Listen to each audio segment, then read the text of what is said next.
ಮೊನ್ನೆ ಕಿಚ್ಚ ಸುದೀಪ್ ಆಡಿರುವಂಥ ಮಾತುಗಳು ಯಾರನ್ನ ಉದ್ದೇಶಿಸಿ ಆಡಿದ್ರು ಏನು ಎತ್ತ ಯುದ್ಧ ಸಾರುವಂತ ಮಾತನಾಡಿದ್ರಲ್ಲ ಅದಕ್ಕೆ ಸಂಬಂಧಪಟ್ಟಂಗೆ ಅದಾದ್ಮೇಲೆ ವಿಜಯಲಕ್ಷ್ಮಿ ಕೂಡ ಮಾತಾಡಿದ್ದು. ಈಗ ವಿಜಯಲಕ್ಷ್ಮಿ ಹೇಳಿಕೆಗೆ ಸುದೀಪ್ ಮಾತಾಡಿದ್ದಾರೆ. ಅವ್ರು ಯಾರನ್ನ ಉದ್ದೇಶಿಸಿ ಏನು ಹೇಳಿದ್ರು ಅಂತ ಗೊತ್ತಿಲ್ಲ. ನನಗೇ ಹೇಳಿದ್ದಿದ್ರೆ ನಾನು ಉತ್ತರ ಕೊಡ್ತಾ ಇದ್ದೆ. ನಾನು ಯಾರ ಬಗ್ಗೆನೂ ಹೇಳಲಿಲ್ಲ. ಅವ್ರ ನೋವು ಯಾರಿಗೂ ಗೊತ್ತು. ಹೆಣ್ಣು ಮಗು ಬಗ್ಗೆ ನಾನು ಮಾತಾಡಲ್ಲ. ಪೈರಸಿ ವಿರುದ್ಧ ಯುದ್ಧ ಇದು. ಯಾವ ಆರ್ಟಿಸ್ಟ್ ಬಗ್ಗೆನೂ ಕೂಡ ನಾನು ಹೇಳಿಲ್ಲ ಅಂತ. ಆದರೆ ಅವತ್ತು ಮಾತಾಡುವಂಥ ಸಂದರ್ಭದಲ್ಲಿ ಅಪ್ಪಿತಪ್ಪಿ ಸುದೀಪ್ ಪೈರಸಿ ಅನ್ನುವಂಥ ಮಾತನ್ನು ಆಡಲಿಲ್ಲ. ಈಗ ಹೇಳಿದ್ದಾರೆ ಈ ಪೈರಸಿ ವಿರುದ್ಧ ಮಾತಾಡಿರೋದು ಯಾರ ಬಗ್ಗೆನೂ ಕೂಡ ಅಲ್ಲ ಅಂತ. ಪ್ರತಿ ಕಡೆ ಕೂತಲ್ಲಿ 45 ಹೊಗಳ್ತೀನಿ, ತಮ್ಮ ಅಂತೀನಿ. 45 ಬಗ್ಗೆ ಮಾತಾಡ್ತೀನ, ಅರ್ಜುನ್ ಬಗ್ಗೆ ಮಾತಾಡ್ತೀನ. ದಯವಿಟ್ಟು ಶಿವನ್ಗೆ ಹೋಗಿ ಕೇಳಿ, ಸುದೀಪ್ ಅವ್ರು ನಿಮ್ಗೆ ಆಡಿದಂತ ಅವ್ರು ನಕ್ಬಿಡ್ತಾರೆ. ಚಿತ್ರರಂಗದಲ್ಲಿ ಬೇರೆ ಕಲಾವಿದರೇ ಇಲ್ವಾ? ಅವ್ರು ಯಾರು ಯಾಕೆ ಅನ್ಲಿಲ್ಲ ಅವ್ರಿಗೆ ಹೇಳಿದ್ದು ಅಂತ. ಚಿತ್ರರಂಗದಲ್ಲಿ ಉಪೇಂದ್ರ ಸರ್ ಇದ್ದಾರೆ, ಶಿವಣ್ಣ ಇದ್ದಾರೆ, ದುನಿಯಾ ವಿಜಿ ಇದ್ದಾರೆ, ಗೋಲ್ಡನ್ ಸ್ಟಾರ್ ಇದ್ದಾರೆ, ರಿಷಬ್ ಶೆಟ್ಟಿ ಇದ್ದಾರೆ, ರಕ್ಷಿತ್ ಶೆಟ್ಟಿ ಇದ್ದಾರೆ, ಧ್ರುವ ಸರ್ಜಾ ಅವರಿದ್ದಾರೆ, ಯಶ್ ಇದ್ದಾರೆ.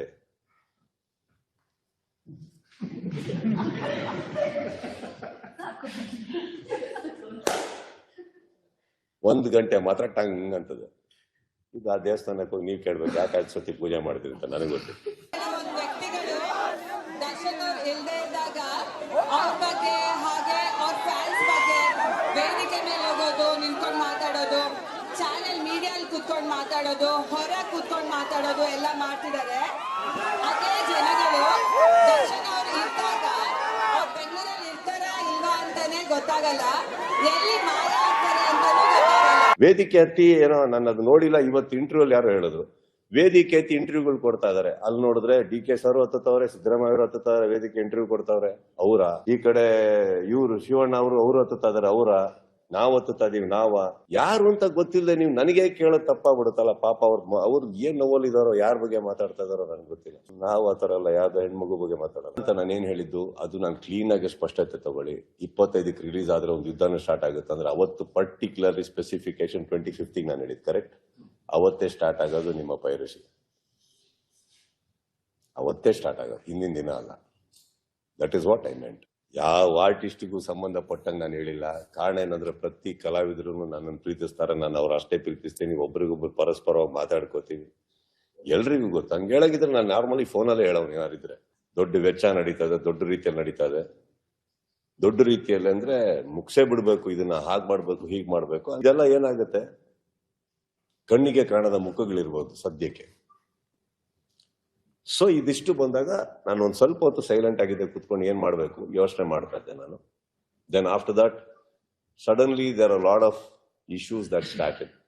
ನಾನು ಅನ್ಕೊಂಡೆ ಹೋಗ್ತೀನಿ, ಎಲ್ಲಿ ಮಾತಾಡ್ಬೇಕೋ ಮಾಡ್ತೀನಿ. ಯಾಕಂದ್ರೆ ಒಂದು ಮಾಡಕ್ ರೆಡಿ ಆದವರಿಗೆ ಗೊತ್ತಾಗ್ಬೇಕು ನನಗೆ ಗೊತ್ತಾಗಿದೆ ಅಂತ.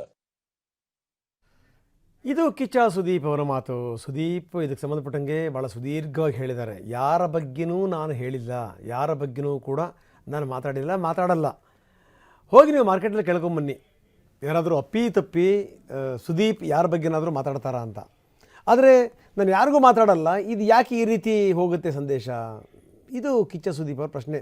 ಬೇಕಾದಷ್ಟು ಜನ ನಾಯಕರುಗಳಿದ್ದಾರೆ. ಅವರು ಪಟ್ಟಿ ಕೊಟ್ಟರು.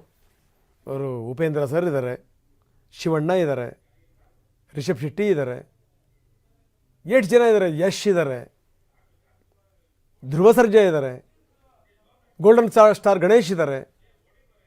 ಯಾರ ಬಗ್ಗೆನೂ ಕೂಡ ನಾನು ಮಾತಾಡಲ್ಲ. ಆದರೆ ಈ ಮಾತಾಡಿದ್ರೆ 1 ಗಂಟೆ ಮಾತ್ರ ಟಣ್ಣಂತ ಹೊಡೆಯುತ್ತಲ್ಲ. ಕಾರಣ ಏನು ಅಂದರೆ ಇದು ನೇರವಾಗಿ ಅವರು ವಿಜಯಲಕ್ಷ್ಮಿ ಬಗ್ಗೆ ಹೇಳಿದರು. ಸೊ ಇದು ಹೀಗಾಗಿ ಏನು ಅಂದರೆ ಯಾರ ಬಗ್ಗೆನೂ ಮಾತಾಡಿಲ್ಲ ಅಂತ ಕಿಚ್ಚ ಸ್ಪಷ್ಟನೆಯನ್ನು ಕೊಟ್ಟಿದ್ದಾರೆ.